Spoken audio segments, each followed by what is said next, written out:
Osteopathy is a manual therapy. We work with our hands to free up tight muscles and joints.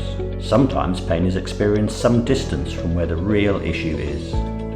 As osteopaths, we are highly trained to understand how your body works, and we will take the time to trace the cause of your pain or discomfort.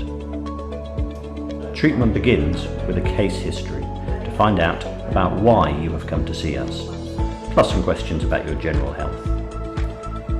This information, along with a detailed examination, will help us understand your individual history.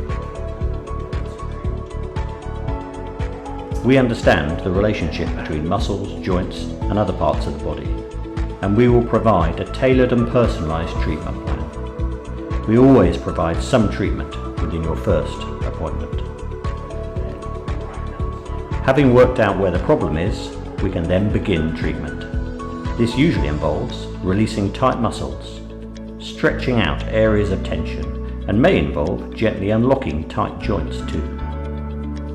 As osteopaths, we are regulated by law through the General Osteopathic Council and are recognised as allied health professionals. You don't need a referral from your doctor to come and see us. Everyone can benefit from osteopathy. It's suitable for all ages, right from birth to the elderly. At Iffley Term Practice, our patients come from all walks of life, with varied professions and hobbies, and varied aches and pains. Often there is a misconception that we only treat backs, but actually we treat all parts of the body. The aim of osteopathic treatment is to reduce pain and restore movement.